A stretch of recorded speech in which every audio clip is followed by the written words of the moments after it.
here at Pathway. Uh, Thanks, Jaden. I've been going to Pathway basically my entire life. Just grew up in the church, and so I did not have a great middle school, high school experience. You might not know that about me, because I tended to come off very confident, very put together, when that was absolutely not the case. And my life has completely flipped upside down in the past few months.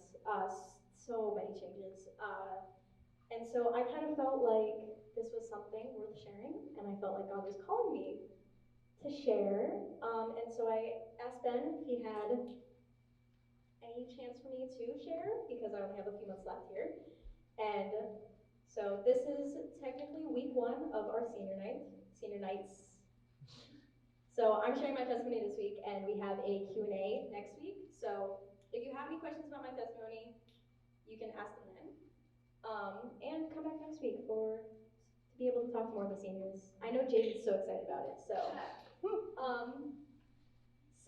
And a big part of my testimony revolves around mental health, and it was just, growing up in the church, I always felt like it was something that wasn't talked about. It was something that was definitely stigmatized, and like as teens, we're all going to struggle with something like that. It's like physical health, you're going to sprain an ankle sometime in your life, you can't get around it. And it's the same with mental health, you're going to get stressed, you're going to have something like that. Sometimes it goes a little bit farther, and so without further ado, here's my testimony. So, as I just said, grew up in the church, grew up in Pathway. I've been here forever. I've been here since this was here and not upstairs, the beginning when this was here. So, grew up in Pathway, accepted Christ really young age, just like most people who grew up in the church. The only problem about my childhood is I don't remember most of it. So all I can tell you is that I know I had a good childhood, and I know that I was a little bit of a problem child, as Alec laughs. But I mean, my parents are great. My parents are great. They handled me as best they could, but I was a little bit of a wild child, but an all-around good kid. I was just labeled the loud, bossy one, which makes sense after all that's happened to me. So, middle school is where problems started happening. And I mean, everyone here has gone through middle school. Problems. It's middle school. There's going to be problems. But I just remember in 6th grade, I had one friend. And I just remember not being able to make friends, I was so shy, if that's surprising, which it is. I just did not talk to anyone except for my one friend. And I was like 11, and I just remember being so lonely, like unrealistically lonely for how young I was. Then we got to 7th grade, and things didn't really change. I remember, this is my first sad memory I'll share with you guys. I remember going to 7th grade fall retreats, and it was the last morning, it was Sunday morning, and I remember crying to my small group leader because I didn't feel like waking up in the mornings anymore. So that's a sad memory, but that's kind of the basis of my middle school experience. It was not fun. Over that summer I found friends and I lost them, which led to just a bunch of doubting if I could ever make those connections, and if I did, would I ever keep them? 8th grade, last year in middle school, can't remember any of it, so we're gonna skip right over that. When I was in middle school, I always thought that high school was going to be a place where things started to get better. They didn't. Plot twist. So my 9th grade year went a lot like my 6th grade year. Just not many friends, not much of anything, just like a lot of loneliness, a lot of just sadness. And when I got into high school, I'd been homeschooled my entire life. And I switched to cyber school, which some people think that's not a big change, it's fine. But there's the pressure of like a real grading system, which did not help anything. So I had the pressure of, hey, look, you get real grades. You have to be in this schooling system that you've never done before. You have to upkeep everything. You have to stay on top of everything. I was in sports a lot, so I had to do sports and just everything just got super busy. And then December of my freshman year, things started getting really bad, and I ended up with an eating disorder. Um, and that kind of carried through almost my entire high school career, um, which is not something you would guess about me because the stereotypes around eating disorders is she's thin, she's gonna look thin, and I did not. Um, so nobody really was worried about me, which wasn't good, but at the same time, it caused me to keep hiding things. And just, I had never really opened up to anybody about anything.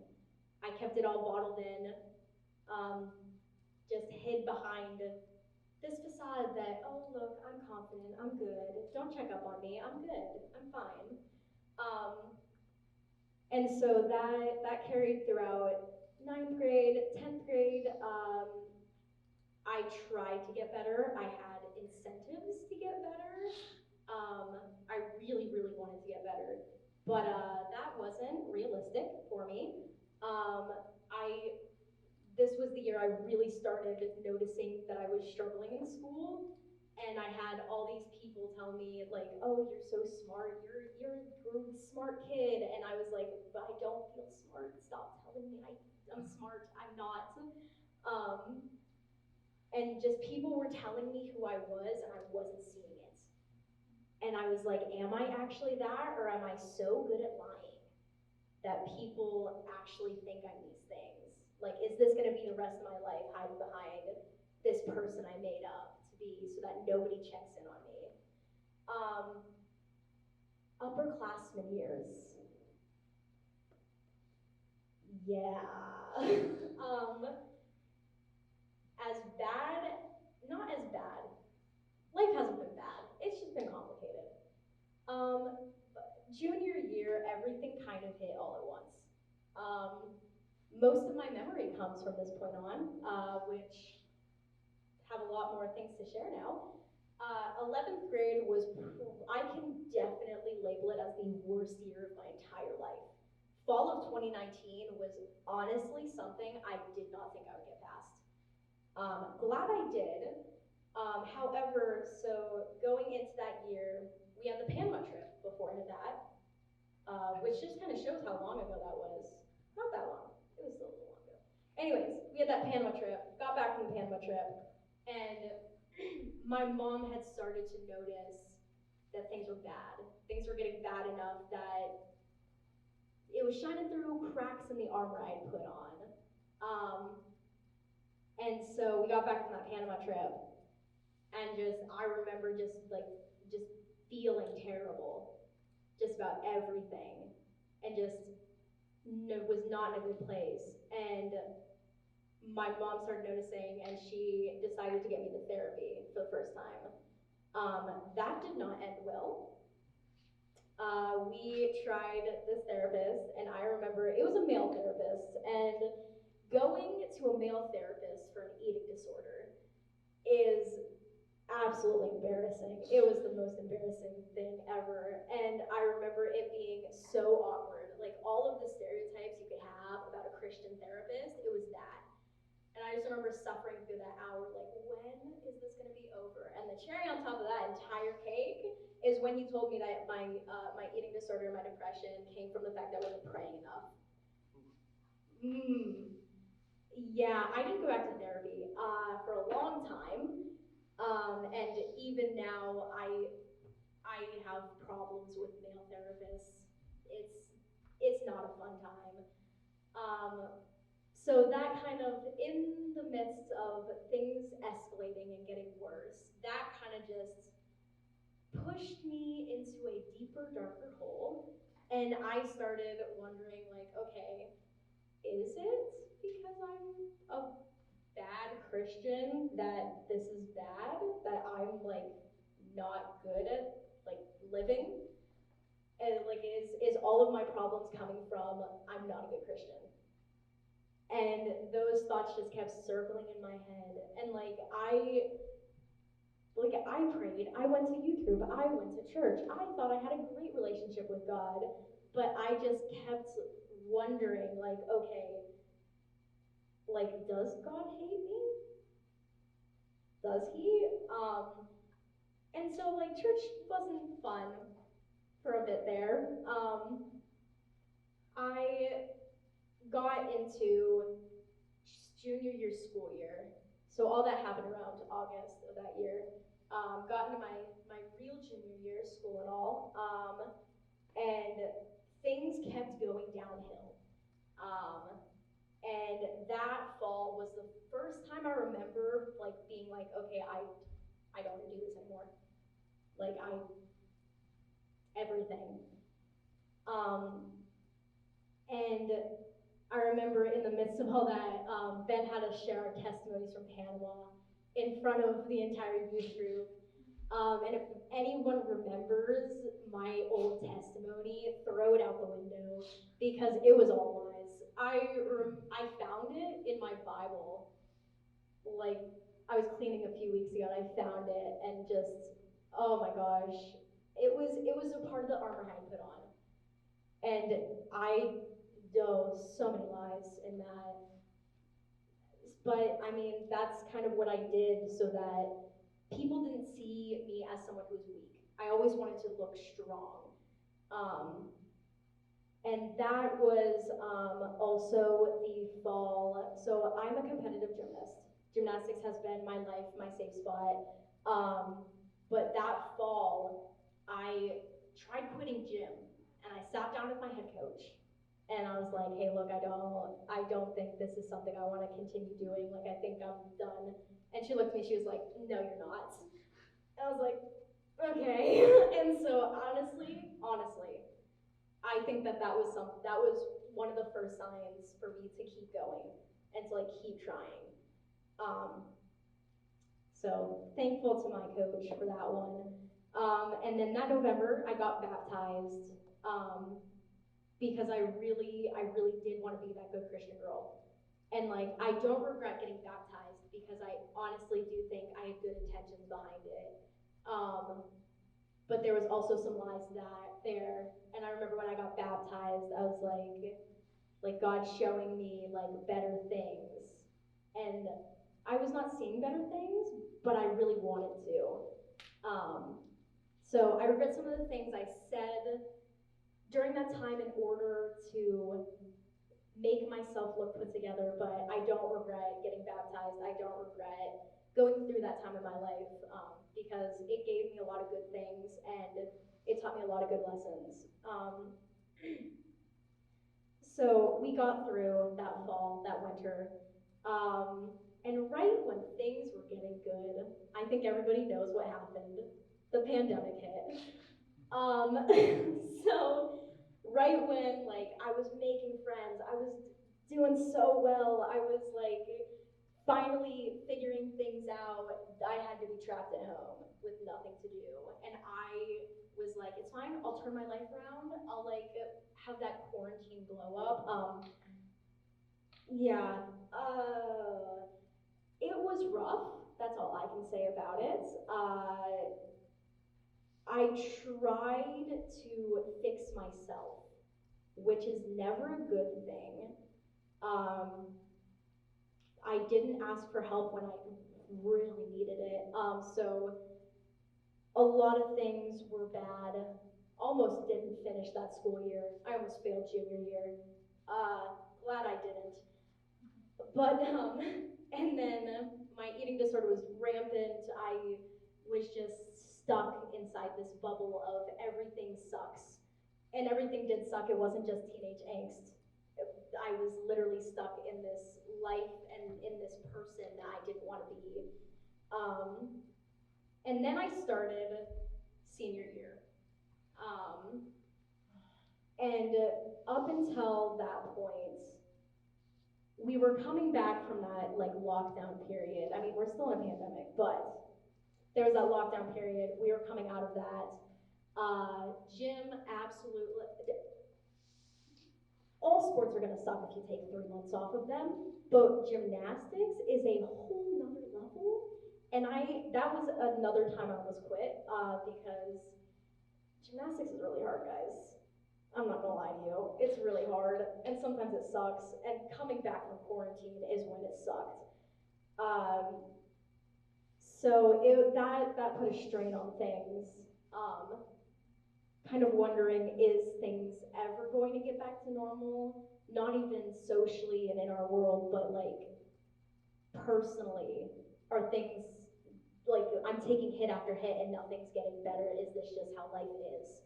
Like at my gym, am I just gonna take hit after hit until I get to heaven?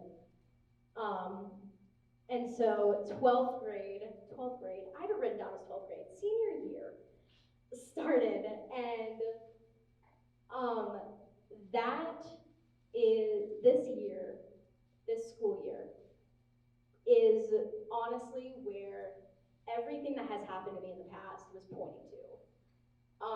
Over quarantine, we started looking for a therapist again. We, as in like, my parents were trying to find one for me. Um, there was a lot of dead ends there, but it worked out. So like 12 senior year, um, to preface everything that happened in senior year, I started it and everything still sucked. And I remember applying to college and thinking, I do not, like, the rest of my life is going to start happening. And that scared the absolute crap out of me. And I was like, how am I going to live the rest of my life like this? Like, I kind of pushed off the idea that, like, the all the years that I lived were just kind of like an interlude to real life. And I was like, if I can barely survive this, how am I surviving adulthood? I'm not. So that kind of was my breaking point, not in a bad way, but it was a breaking point through that armor that I finally knew that was the time I needed to get help. I needed, like, I couldn't keep this up any longer. Like, this was going to kill me if I kept it up. And so after after quarantine, everyone was trying to get a therapist. And I know a lot of people point to quarantine as as the issue that on why everybody was starting to like try to find therapists, but honestly, quarantine kind of just brought out underlying issues, and I do not regret lockdown ever, because I know that if that didn't happen, I wouldn't have asked for help as soon as I did. So then I tried to find a therapist, and they were all booked because everybody wanted a therapist, and I feel so bad. If you know a therapist friend, if like your mom has a friend who's a therapist, thank them because they're all booked, and it's rough out there. I did like 3 intakes, and an intake is when we had to do them over Zoom or like over a phone call, but it's when you basically called into the therapist office and they like asked you what's wrong with you, and you kind of just had to tell them what was all going on, which was really frustrating because I was reliving everything that was wrong with me over and over and over again just to find someone who will help fix those things, and nobody could fix those things. So we were just like, my family and I were just so frustrated that like nothing was working. And finally, God brought a little miracle along. My mom had a friend who was in therapy, and I guess my mom's friend mentioned to her therapist that she had a friend who was looking for a therapist for her daughter, which is a lot of different connections. Um, if you can keep up, good for you. But he said he was mentoring a Christian therapist who was a woman, and she had openings because she was just like a new therapist. And so we applied, and that's where I met my absolute godsend, Kathy. I love Kathy. My small group, we're all on first name basis with Kathy in our small group. I love her. So if you hadn't caught on, that's my therapist's name. Love her. Wonderful woman. So I got into therapy that fall, and it was not a fix all type of problem solving thingy. And there's a lot of stereotypes surrounding therapy and what that entails.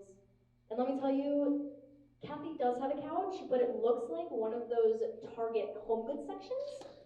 Very millennial Christian white woman. Love her, but I definitely feel like I'm in Target most of the time.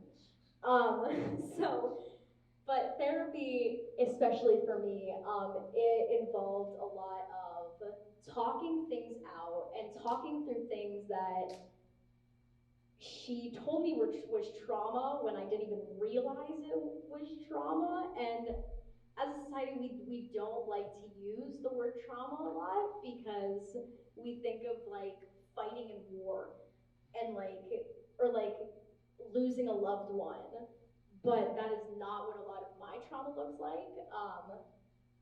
Trauma can also mean growing up with undiagnosed mental illness and like really sucky relationships. So it was a lot of talking through that. It's a lot of like coping mechanisms, and I could go through that, but I have another section that I'm talking about therapy. So I'll move on. That fall, even with a therapist, even with trying to get better, it still sucked. I don't know why, but the fall has just always been absolutely terrible for me. Um, my eating disorder got better to the point where it wasn't active, but I still hated everything about myself. I just hated how I looked. And I still couldn't understand why I was trying to get better. I was asking for help. I was being so open to everyone, and I couldn't, nothing was working.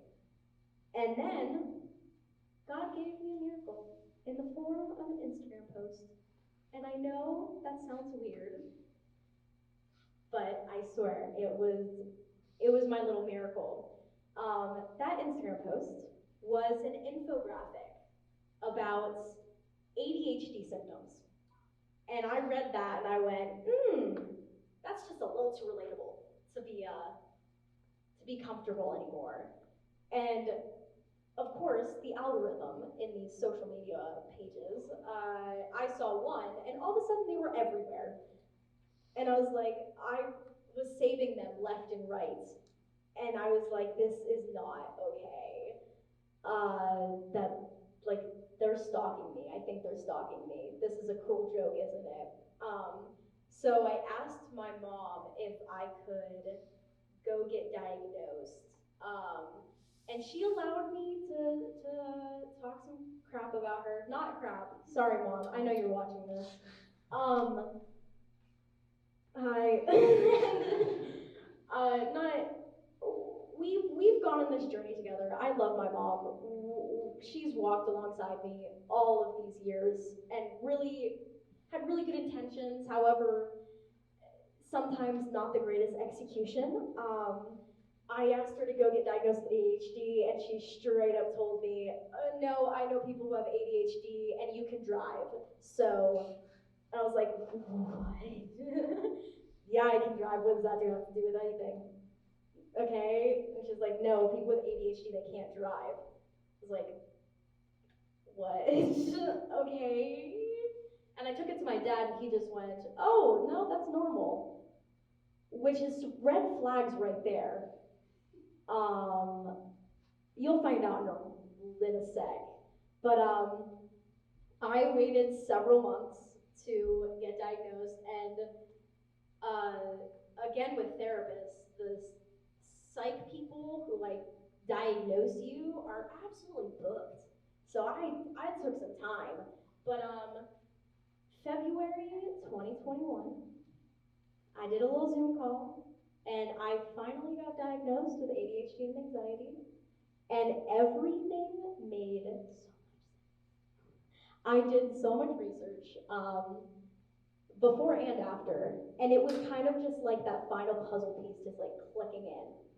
And I was like, oh my gosh, maybe I can finally get better. And when I got diagnosed, the lady who diagnosed me, she was like, hey, you're in therapy, that's awesome, but the number one way to treat ADHD is through medication. And there's a lot of stigma around medication, especially those involving ADHD, because that is a type of substance that other people get addicted to. So they were like, you sure you want to do this? And I was like, absolutely, put me on all the drugs. I don't care, get me better. And so I got some prescriptions, and what I like to tell people is that my life started on February 27th, 2021, because that was the first day of medication. And I think even everybody sitting here in this room can tell a difference. Hopefully, fingers crossed. Especially my close friends can tell a huge difference in everything, just everything. And ADHD medication, unlike depression and anxiety medication, they don't take like several weeks to kick in. So I took it that first day, and like I cleaned my room like top to bottom in like 3 hours.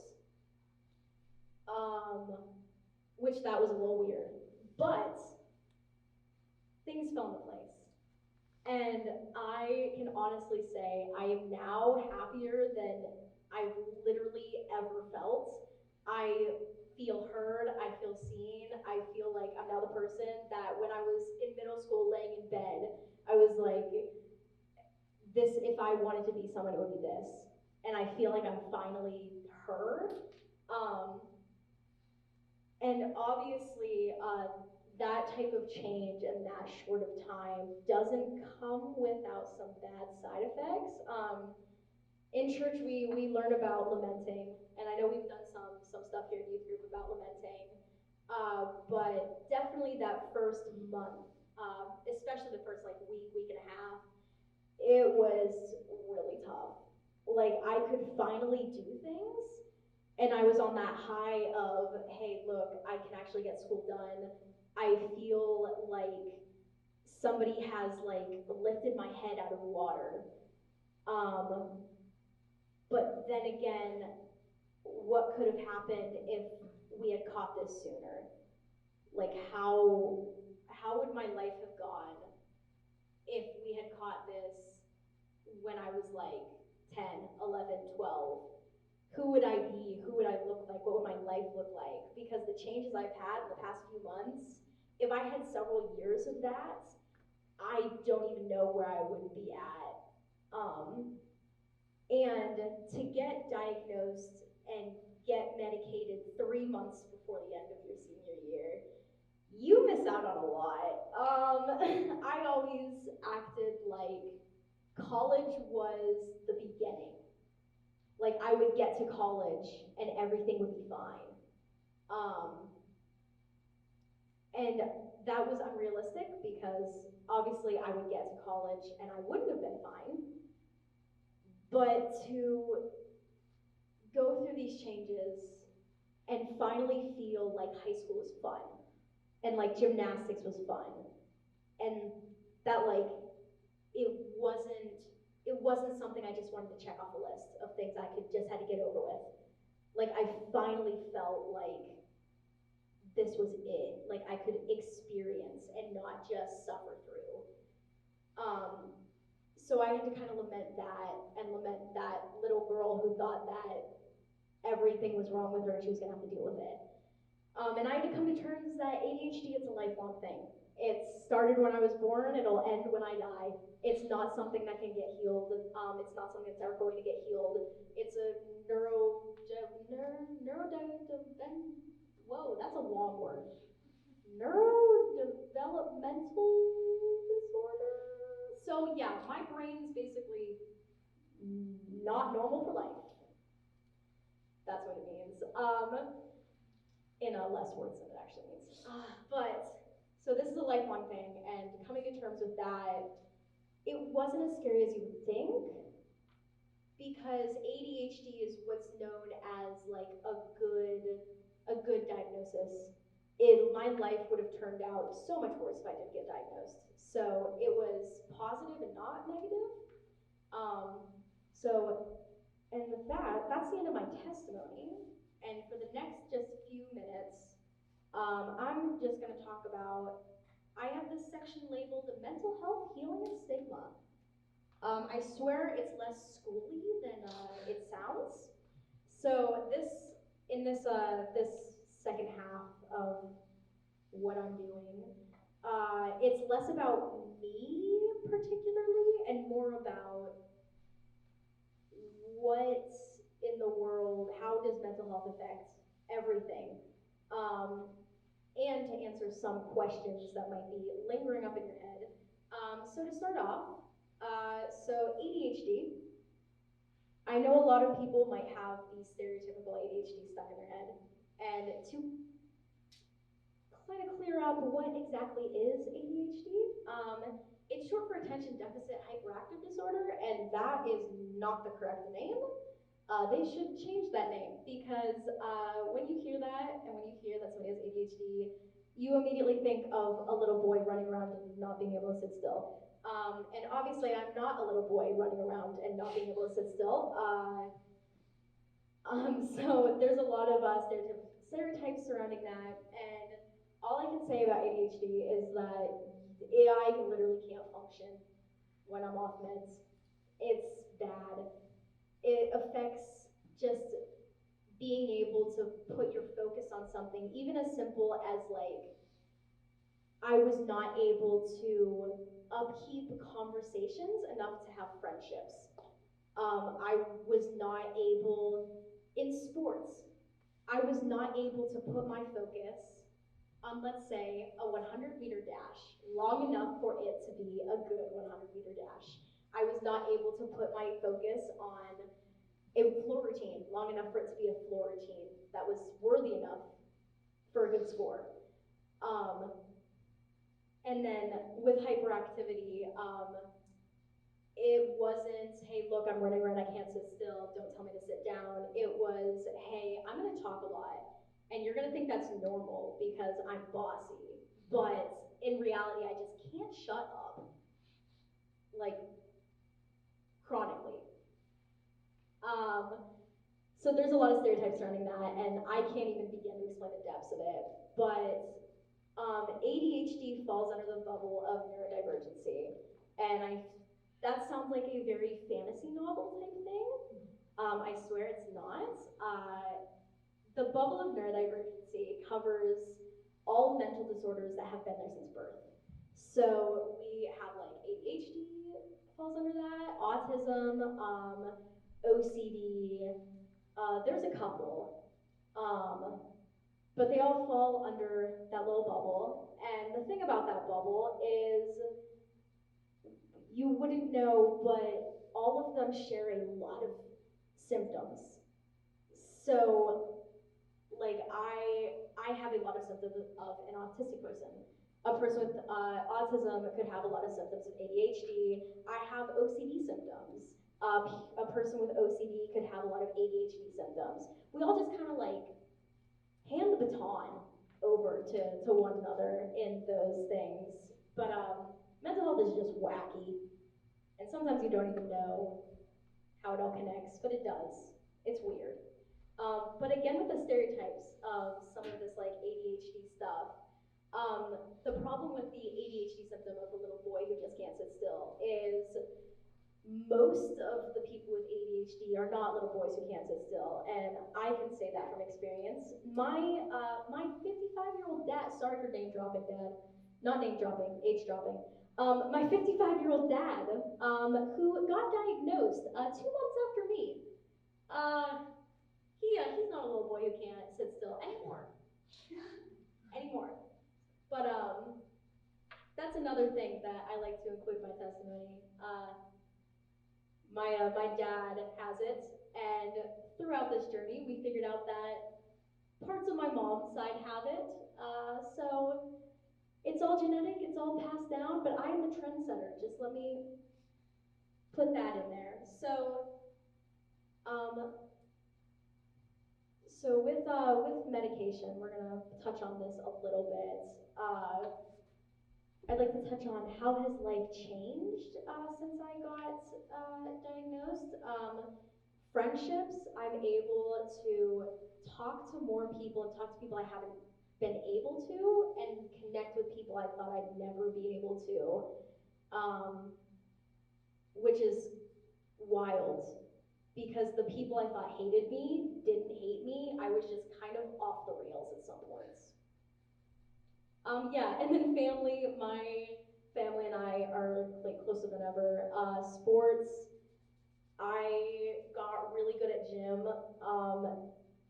That sounds suspicious at points, but I swear, like it was probably the best thing that's ever happened to me.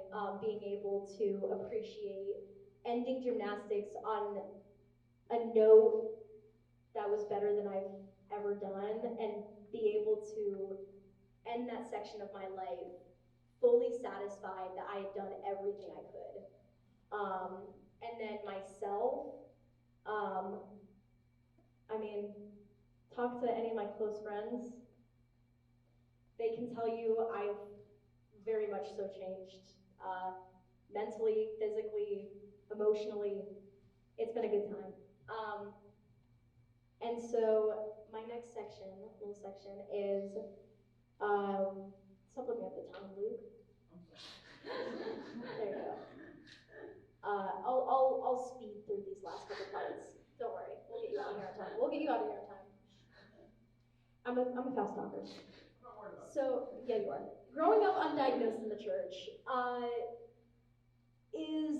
was very harmful, and we as a church, we need to do better, because as I was growing up with these mental disorders that I had no idea about, I always thought I was doing something wrong.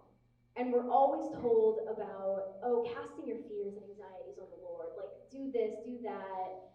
I always felt like I was a bad Christian because I couldn't. Like I just couldn't. I couldn't cast my fears and anxieties on the Lord because my fears and anxieties were literally every single part of my life. And I couldn't understand how people felt God so intensely, because I always felt like I was just doing something wrong. I felt like that went, there you go. All right, there you go. I always felt like people had some extra pages in their Bible that like allowed them like a head start in life. And I never felt like I could speak up about it, because I always felt like people would just like, it would show how bad of a Christian I was if I spoke up about what was going on inside my head. And so, let's see. So, what can we do as a church to be better? So what I'm trying to do, and what I wanted to do by standing up here and telling you guys all about the bad parts of my life, is make it a normal conversation in the church. We really don't talk about it. We like to stand up here and like talk about really good things. Like we talk about really good things in this youth group, and I appreciate all the things discussed in this youth group, but it's kind of left out. And it's such a big part of our teenage years that it's not something that should be left out. And just being aware of hidden illnesses and hidden disabilities. Like you can't look at someone and immediately tell everything that's wrong with them just by looking at them. And I mean, this is true for all of society right now, but look outside yourself. Like, take some time, learn about other people. It's not just normal people everywhere in the world. You're gonna have to face people that you haven't before. Um, and you're gonna face people that you haven't before that maybe you don't even know, because you can't guess those things. So, really quickly, we're going to talk about how to like help yourself and help others in mental illness. So, I mean, all of us here are going to struggle with mental stuff sooner or later. It's inevitable, but there's a difference between normal mental struggles versus like illnesses, disorders. For instance, like it's normal to worry about a test, but if you literally can't do schoolwork because you're frozen by anxiety, there's probably something wrong. And I mean, sometimes we're just not taught enough about these types of things to know when is it a good time to ask for help. But something I've learned in the past couple months is even if you don't think you have something wrong with you, you can ask for help. Like it's actually pretty easy, and it took me like 18 years to learn that. You can ask for help even if you don't think you need it and you don't think you deserve it.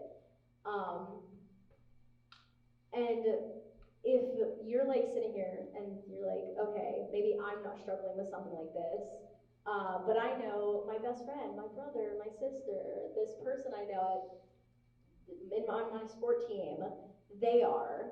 Like, what do I do to help? And I think the biggest thing I wish somebody had done for me was just let them talk. Just let the have be someone that they can lean on, and don't push them to tell you anything they don't want to, but just be there for them. However, if harmful things come up, tell a trusted adult. Bring it to a trusted adult, because you'd rather have a friend be mad at you for a few years than have to attend a funeral.